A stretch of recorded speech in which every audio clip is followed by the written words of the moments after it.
Lou. Lou. I can tell that there is something on your mind, so why won't you just tell me?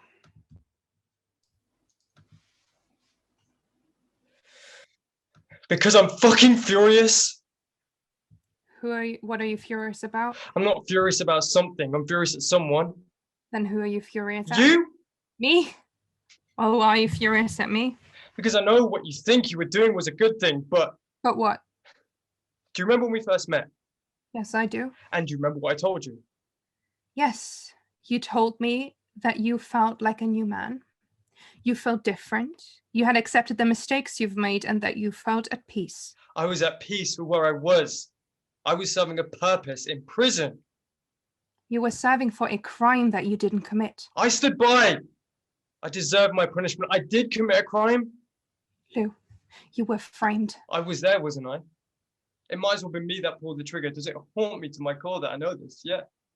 Is it going to haunt me for the rest of my life? Yeah. Lou, it wasn't fair. Who's to decide that? I think I'm in a much better position to decide what I do and don't deserve because I'm the one who sees, feels, and hears every little fucking thing. Lou. I deserve this. I disagree. Vehemently. Stubbornly. Well, I'm only stubborn when I know I'm right. You ripped me away from my home. Your home. The prison. The prison was my home. Huh. What? Well, I was just thinking that what if being ripped out of that home was your final punishment? Have you ever considered that? No, I actually haven't. You went to prison knowing that you'd agreed on robbing someone, knowing that you watched your friend shoot an innocent man, and instead of helping him, instead of calling an ambulance, you ran. You ran and you protected your friend and you let him get away. Yeah. You built yourself a life in prison. You find a sense of purpose, a sense of belonging, and you had a home. They were my family. I don't expect you to understand, but they were my fathers, my brothers, some of them even my sons. And what about Raymond Henley's daughter, Lou? Who the fuck is that? Raymond Henley, the shop clerk. He was ripped away from his daughters. He was his daughter's home, their protector, and he meant the world to them. He had kids. Yeah, he had two, actually. And he had a wife. He had a 2-year-old called Lena, and then he had Violet. And she was 15 when he was ripped away from her. If you know how I could reach them, Doc, if you know anything... What if you could tell them you're sorry? I'd just like to know they're all right. Well, Lena is a photographer. She's a wild spirit and she's been traveling the world since she was 14 and she lives in Costa Rica now. And Violet is married to a man called Lucas Deli. And she works as a therapist.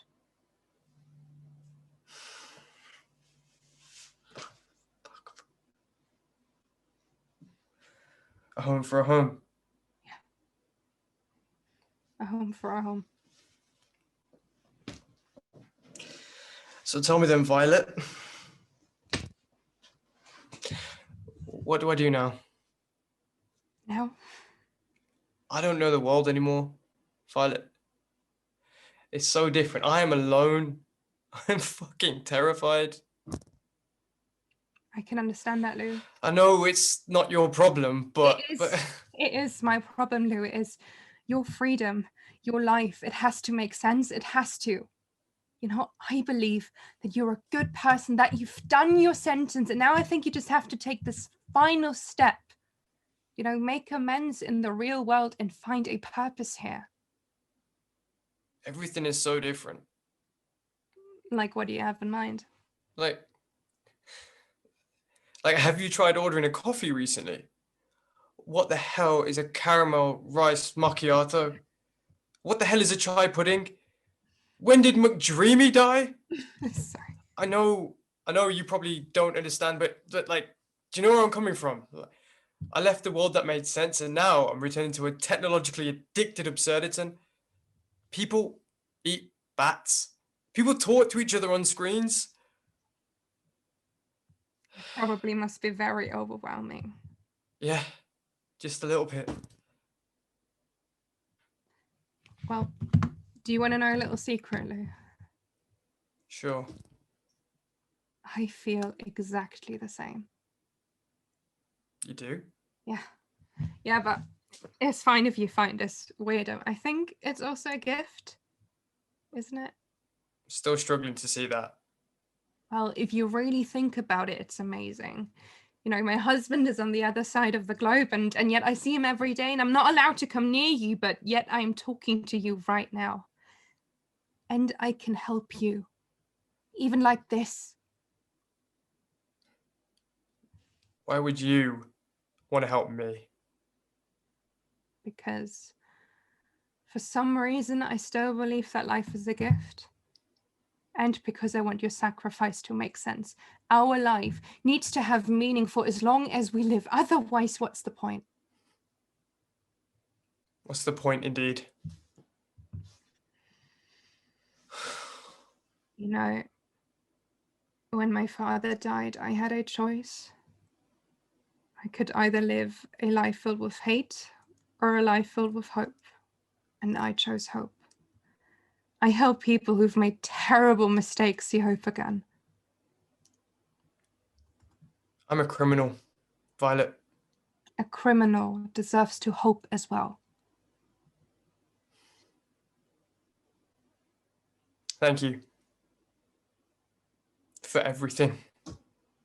You're welcome. Will you excuse me for a second? My door just went. I'll be 2 seconds, yeah? Sure.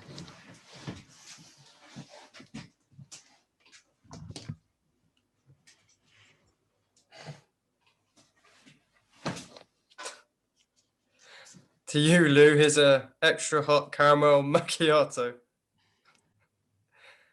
Thank you.